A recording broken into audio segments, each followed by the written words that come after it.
De volta, último bloco do nosso cenário político. Então, você participe do programa de hoje. Tem muito assunto ainda para a gente tratar com o senador Jean Paul Prats. Então, vamos seguindo, né, Vonúvio? Tem a agenda dos candidatos ao governo do estado para esta sexta-feira.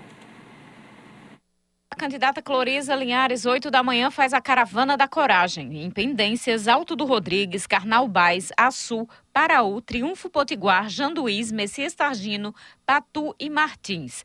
Às 7 da noite, participa do Congresso DEFAD e EADERN em Guamaré. O candidato Daniel Moraes, meio-dia, acompanha Freitas Júnior em debate na Band RN. 4 da tarde, panfletagem no IFRN Zona Norte. O candidato Fábio Dantas, das 8 da manhã às 3 da tarde, faz gravações para programas de TV e rádio.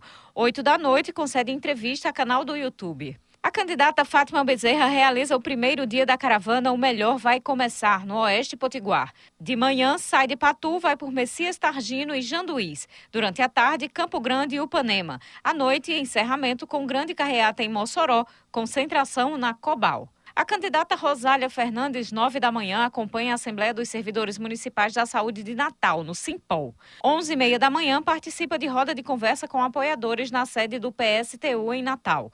6h30 da noite, se reúne com apoiadores do município de Extremóis. Os candidatos Bento, Nazareno Neres, Rodrigo Vieira e Capitão Stevenson não enviaram as agendas até o fechamento desta edição.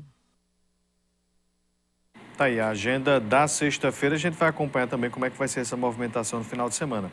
Vamos voltar aqui a nossa conversa com o senador Jean Paul Prats. Senador, o senhor já falou aqui das leis, né, que o senhor propôs no Senado e o senhor já está se preparando para deixar ali a Casa Legislativa. No entanto, como é que fica arrumado tudo isso para que não fique perdido no arquivo do Senado? O que o senhor está se organizando para essas leis que são importantes para que elas continuem vivas? Bom, em primeiro lugar, é preciso dizer que eu estou como suplente, primeiro suplente de um dos candidatos ao Senado, que é o ex-prefeito de Natal, Carlos Eduardo Alves.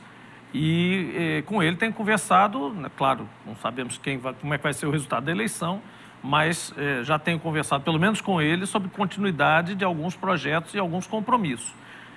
Em geral, independente do resultado da eleição ou não, Vonúvio, um projeto de lei nosso, por exemplo, só vai ao arquivo e fica definitivamente por lá se ele não tiver um passo andado, ou seja, se ele não passar por uma comissão ou não foi à votação em algum lugar. De maneira que o meu desafio agora é justamente fazer, nesses 4 meses que sobram, alguma movimentação sobre algum desses projetos. Alguns estão com uma relatoria minha, eu já entreguei. Outros, como o caso da energia offshore, o relator foi o senador Carlos Portinho, do Rio de Janeiro, que é líder do governo, portanto, o projeto acabou sendo bem consensuado, nós trabalhamos juntos, muito próximos, líder da minoria, oposição ao governo e líder do governo.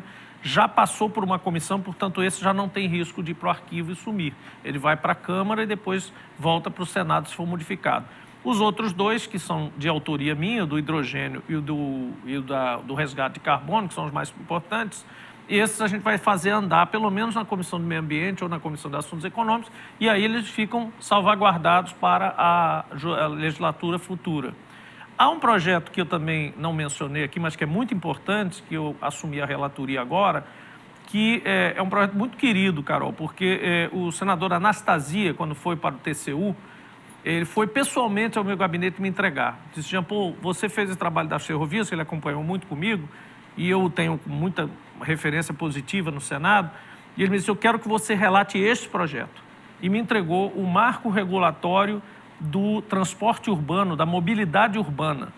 Sabe o que é isso? Simplesmente é para organizar as concessões de ônibus, serviços públicos, transporte, em geral, de todas as cidades brasileiras, que é um caos, né? Todo mundo sabe, todo mundo vive, a cada campanha de prefeito, o caos que é a discussão de concessões de ônibus, tarifa de ônibus, transportes públicos integrados como aqueles VLTs, em algumas BRTs em algumas cidades, trens urbanos, enfim, tudo isso que existe no Brasil todo.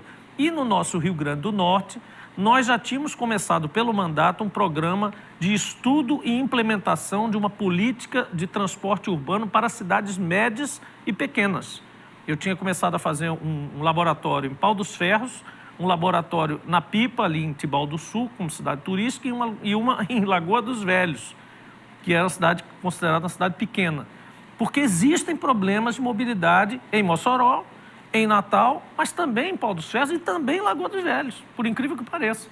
Que sejam 2 motonetas elétricas com a prefeitura circulando para os idosos, para as pessoas saírem e irem ao outro lado da cidade, que sejam soluções mesmo simples, mas o problema de mobilidade é um problema do Brasil e do Rio Grande do Norte. Então a gente vai finalmente assumir essa relatoria. Essa relatoria eu faço questão, até pelo pedido do senador Anastasia, de entregar até o fim do ano. A gente tem aqui algumas participações. Alô para Caquinha do Odete Rosado. A gente tem também aqui a participação do Ivan do Boa Vista, parabenizando pelo programa e dizendo que está feliz, viu, Vonulfo, porque os candidatos não estão perturbando no mercado do vucu-vucu. Tá bom, parece que ele não gosta de movimentação, ainda, né? Pois é, ainda. Pois é, lembrou bem o senador, viu, Ivan? Temos também a Graça do Nova Betânia dizendo que entrevista boa, muito obrigada, tá certo? Obrigado. Eu que agradeço a audiência. A gente tem aqui uma observação do Erasmo Firmino no nosso Twitter, dizendo: dá uma tristeza assistir a entrevista do senador Jean no cenário político, saber que perderemos um congressista tão capacitado e qualificado para o cargo. Deixa eu dar um recadinho para Erasmo. Erasmo, não fique triste. Eu não me sinto absolutamente diminuído. O acordo, a aliança política nesse sentido foi de altíssimo nível, envolveu siglas de partidos de esquerda. Nós temos uma chapa muito positiva, que tem esse compromisso de eu ajudar Carlos me ajudar, e a gente vai estar em contato, vai exercer esse mandato conjuntamente. São 8 anos e eu provavelmente devo, de alguma forma, ajudar o presidente Lula. Então, não fique triste. Como ministro? Talvez, não sei, com alguma coisa que ele que vai me convocar, não sou eu. E também preciso ganhar a eleição primeiro, né? Tem pergunta sobre isso aqui, viu? Mas antes eu queria saber qual é a análise que o senhor faz desse contexto atual da disputa ao Senado, tão incerta, tão acirrada. Na verdade, acabou sobrando a disputa para o Senado de forma um pouco mais acirrada, porque os candidatos se concentraram. Você lembra que havia até disputas dentro das próprias hostes governistas entre 2 ministros para serem candidatos a senador. Nenhum quis disputar o governo. Era fácil resolver, né? Um ia para o governo, outro ia para o Senado. Mas ninguém quis disputar contra a Fátima Bezerra. Os candidatos que apareceram todos contra ela, apareceram na última hora. Essa que é a verdade. Então, foram definidos de última hora e vão disputar para cumprir tabela de alguma forma, porque ela, com certeza, as pesquisas indicam isso, tem uma aceitação bem maior do que essas candidaturas que foram postas. E aí, no Senado, ficou aquela disputa, de um lado do governo, 2 candidatos muito fortes, acabou prevalecendo um, e no nosso lado, principalmente, também ficaram definições a se fazer, mas finalmente se consensuou em torno do nome de Carlos. A esquerda toda e mais um pouco, né, o MDB, né, outras siglas, republicanos e tal, em torno do nome da governadora, em torno do nome do presidente Lula. Eu me compus justamente nessa situação de suplência, isso não me diminui em nada, eu não acho que tenha sido nem descartado, nem coisa nada de hoje, isso faz parte do partido. O partido é um time de futebol. Às vezes você está jogando titular, às vezes você está jogando no banco, torcendo para o time ganhar assim mesmo. Você não pode estar no banco chateado, torcendo contra o seu próprio time. Então, é assim que eu estou, é assim que eu me sinto e vou certamente ocupar alguma posição que o partido, o presidente Lula me destinarão, né? E vou cumprir meu papel como parlamentar que fiz e agora como membro do partido, como, enfim, pessoa política que mostrou pelo menos algum trabalho, algum valor, eu tenho certeza que eu fiz isso. De maneira que essa chapa, essa disputa do Senado, claro, vem Rafael, após as decisões todas, também se coloca na sua candidatura, acho legítimo, acho válido que se coloque assim. Não foi exatamente o que se planejava, porque o PSB é uma sigla de esquerda, está com Lula também na coligação principal para presidente, mas não está na coligação do Estado. Então, isso coloca um certo problema. De qualquer forma, nós estamos com a nossa coligação, Fátima, Lula, Carlos, Jean, enfim, os nossos candidatos à disposição para fazer uma belíssima campanha, sem incomodar muito lá no Vucu Vucu, mas, de alguma forma, mostrando projetos, mostrando realizações. E eu espero que a gente esteja muito junto. Vamos ficar aqui 3 dias em Mossoró, circulando, conversando e recebendo sugestões. Erismar Faria, André e auxiliadores estão assistindo de governador de Serra Rosado e parabenizando o senador Jean Paul Prates. A gente tem o Viva Luiz de Serra Rosado. Luiz Aires diz as RNs estão em péssimo estado. E esta é uma crítica que tem sido feita principalmente pela oposição durante esta campanha à governadora Fátima. O que é que o senhor diz sobre isso? Bom, digo o seguinte. Primeiro, o que ela diz também, não quero cansá-los. Mas os 2 primeiros anos do governo de Fátima foram todos ocupados, tentando pagar a folha, priorizando a máquina do Estado para ela poder funcionar, 4 salários atrasados, 1 bilhão em dívida com fornecedores. Foi assim que ela recebeu o Estado. Segundo, depois tem pandemia, 2 anos de pandemia. Quem em sã consciência, no meio de 2 anos de pandemia, vai sair na rua para ficar consertando estrada? E chuvas. Então, obviamente, o resultado no 4º ano, do 3º para o 4º ano, é que as estradas estão deterioradas pelo tempo e não havia dinheiro para fazer as obras. O que ela está se comprometendo a fazer e já apresentou esse plano e já começou a fazer, ainda nesse mandato, um plano de recuperação de rodovias prioritário para a logística do Rio Grande do Norte. É votar e esperar o que ela vai fazer. Nós temos aqui a pergunta do Eronildes Júnior. Ele pergunta, senador Jean Paul Prats, por que o PT em 14 anos de governo não duplicou a BR-304? Porque, na verdade, Pedro, como é o nome dele? É o Eronildes. Eronildes. Porque isso faz parte justamente deste plano que o Congresso tem que aprovar e que tinha essa resistência dentro do Rio Grande do Norte, porque o plano de integração entre as capitais do Nordeste incluía principalmente como prioridade a 101. A BR-101, por excelência, é essa BR que passa por todo o litoral. Depois, para o resto do Brasil, tem a BR-116 também, as duas correm em paralelo. São essas principais artérias costeiras do Brasil que foram priorizadas pelo governo Lula e Dilma, que conseguiu e fez, né, de Salvador, como eu disse, até demais, né, até do Sudeste em diante, mas de Salvador, no Nordeste, até Natal, e depois do Ceará também, aquele pedaço para o lado de lá, né, para o lado do Piauí, etc., também duplicado. Aqui a gente ficou encalacrado com essa questão, com essa resistência da CMO de colocar a rodovia como prioridade, como rubrica especial. E aí, quando ela não é uma rubrica especial da LEO, o que acontece é o seguinte, cai, como eu disse, na vala comum de todas as obras, trechos, pedaços, segmentos que o DENIT e o Ministério da Infraestrutura têm que atender. Então, é uma briga um pouco mais agressiva, né? Porque você tem que ficar lutando com todos os outros pedidos de todo o resto do país. Nosso tempo já está quase no final, mas, senador, o senhor entrou com uma série de pedidos de impeachment do presidente Jair Bolsonaro. Por que entrar com tanto pedido de impeachment, ainda mais nessa reta final do governo? Vou lhe explicar. Eu virei um serial impeacher, né?